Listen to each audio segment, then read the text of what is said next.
إن الحمد لله الذي كفى وسلام على عباده الذين اصطفى أما بعد فأعوذ بالله من الشيطان الرجيم بسم الله الرحمن الرحيم قال الله تعالى كلامه المجيد والفرقانه الحميد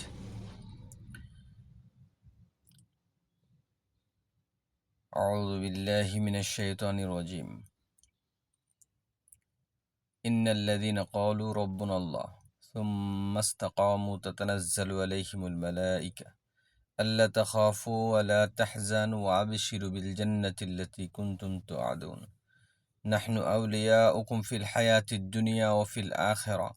ولكم فيها ما تشتهي أنفسكم ولكم فيها ما تدعون نزلا من غفور رحيم ومن أحسن قولا ممن دعا إلى الله وعمل صالحا وقال إنني من المسلمين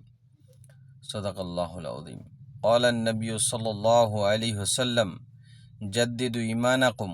قيل يا رسول الله وكيف نجدد إيماننا قال أكثر من قول لا إله إلا الله أو قام صلى الله عليه وسلم अल्हम्दुलिल्लाह मेरे मोहतरम दोस्त और बुजुर्गो भाइयों अजीज़ों अल्लाह पाकेर बहुत बड़ा एहसान फजल और करम जे अल्लाह जल्ले जलालुहु आमानु आलुहु अल्लाह सुब्हानाहु वा ताआला আপনাকে আমাকে প্রত্যেককে যারা শুনতেছি যারা শুনবো আমি যা বলতেছি যিনি বলতেছেন এই সবাইকে যে আল্লাহ পাক এহসান আর ফজল আর করম করছেন যে মুসলমানের ঘরে জন্মগ্রহণ করেছেন এটা আল্লাহ পাকের বহুত বড় মেহেরবানি আসলে সবচেয়ে বড় জিনিস হলো ঈমান ঈমান বিল গায়ব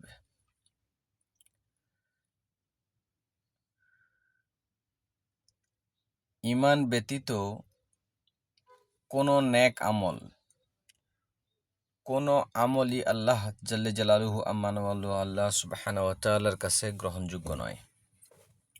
কোনো কাজে আসবে না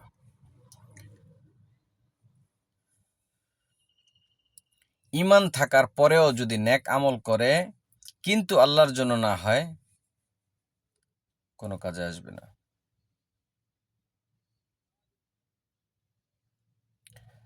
আর ঈমানদার ব্যক্তির জন্য সবচেয়ে বড় ধোঁকা হইল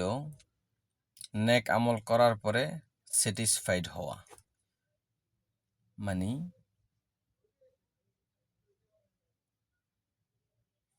ইতমিনান হয়ে যাওয়া যে না আমি যথেষ্ট আমল করছি সবচেয়ে বড় ধোঁকা যে কোনো বিষয়ে অহংকার আল্লাহ তাআলা পছন্দ করে না অহংকার হইল আল্লাহ তাআলার গায়ের চাদর সেটা এলেমের জন্য হোক এলেম হাসিল করার জন্য হোক টাকা পয়সা ধন দৌলত খুবসুরতি যে কোনো বিষয় হোক না কেন অহংকার আল্লাহ তাআলা পছন্দ করেন না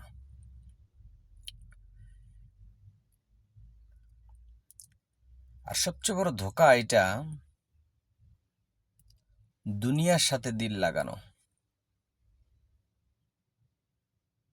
দুনিয়া থেকে দিলকে আল্লাহমুখী করতে হবে এই জন্য মহতারাম দোস্ত আর বুজুর্গ জবরদস্ত এক মেহনত জরুরি আর মেহনতের ভিতরে সবচেয়ে বড় অংশ আর সবচেয়ে উত্তম এবং সবচেয়ে মেহনতের আসল বিষয় হলো ঈমান কারণ আল্লাহ জাল্লে জালালুহু আল্লাহ সুবহানাহু ওয়া তাআলা সর্বপ্রথম যে দাওয়াত নবীদেরকে দিয়েছেন সেটা ঈমানের ইন্নানি আনাল্লাহ আল্লাহর পরিচয় মারেফত শিখাইছেন প্রথমে আল্লাহ কিন্তু দাওয়াত দিছেন তারপরে তাবলীগ করছেন দাওয়াত হইল মাওলানা ইউসুফ সাহেব রহমতুল্লাহ বলতেন দাওয়াত হইল ঈমানের দিকে ডাকার নাম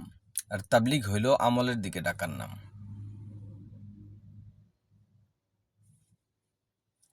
দাওয়াত হইল ইমানের দিকে ডাকার নাম, আর তাবলিগ হইল আমলের দিকে ডাকার নাম।